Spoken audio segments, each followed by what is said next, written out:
Volkswagen has long been competing with Tesla for the title of the world's biggest EV maker, and it is very close to achieving this dream. But a recent move may have jeopardized its chances to overtake Tesla. The company just fired the guy responsible for setting up the whole EV plan. And guess what? It's not the first time it's fired a key employee. Welcome back to Revolution Read On, a daily podcast where we break down one story from the world of business and finance. Click on the subscribe button to never miss an update from us. Here's your story for today. Volkswagen has a history of firing its CEOs before their contract ends, and history has repeated itself. The company has fired yet another CEO, Herbert Diess, before his contract was set to end in 2025. Now, the CEOs before Diess were fired because of Volkswagen's Dieselgate scandal. What's that? You see, the rage about clean cars is not new. Even before EVs became popular, governments across the world had issued limits on the amount of emissions cars could release. To fool these agencies, VW had installed diesel dupes in their cars. These software based devices basically detected when they were being tested and showed that the cars were emitting low emissions. But the actual amount of emissions that the cars were emitting was much, much higher. Following the scandal, Diess, who wasn't CEO yet, suggested that Volkswagen should focus on electric vehicles. This would serve two purposes: help salvage the company's image and make it future ready. Win-win, right? So it was no surprise that Diess was made the CEO of the company in 2018. In fact, his plan was so good that he won the award for one of the best CEOs of 2018. Not just that, his focus on EVs has led the company to become the fourth largest EV manufacturer worldwide and the largest EV maker in the EU. So, why fire the guy?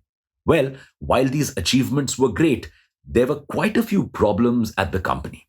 For starters, the company's market share has been dropping in China and the US.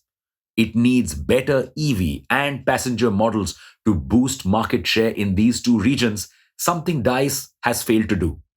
But this problem wasn't as serious enough to fire a CEO over, right? Yes, normally this probably would have been ignored. But what couldn't be ignored was Diess's leadership style. Thanks to his leadership style, Diess did not get along well with Volkswagen's Workers' Council, an important organization which represents over 60,000 workers and controls over half the seats in the Volkswagen's supervisory board. Why did Diess not get along with the Workers' Council? Well, there are several reasons for this. Firstly, Diess had suggested that 30,000 workers, which is almost half the workforce, could become redundant due to VW's slow shift to manufacturing EVs. This obviously didn't go down well with the workers. What's more, he constantly kept comparing Volkswagen workers with Tesla. And if you're an Indian, you obviously know how annoying the constant comparison with Sharmaji's son can get. He told workers that Tesla assembled a car in 10 minutes, while Volkswagen took 30 minutes to do the same task. Not only did workers not appreciate this comparison, they also disputed the fact. To make matters worse, he even invited Elon Musk to address Volkswagen's executive. While this keep your enemies close approach might have helped motivate some, it didn't work for Volkswagen's Workers' Council, who probably played a huge role in his ouster. And his leadership style wasn't the only problem. His public image had also become problematic. From referring to Nazi quotes to denying the presence of concentration camps in China, Volkswagen's chief managed to stay in the news, but not for good reasons. What could have been the final nail in his coffin was the disastrous delays in the software division of Volkswagen Cariad, which Diess was heading. These delays have majorly postponed deliveries of new Volkswagen Group cars like Porsche, Audi, and Bentley, which obviously didn't go down well with the company's board. and the fact that he wasn't from the larger Volkswagen Group family.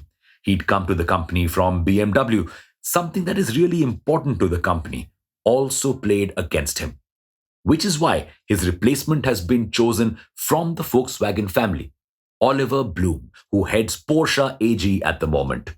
Now, you may think that the reasons given to oust Dias may be trivial, given that he was such an important figure at the company.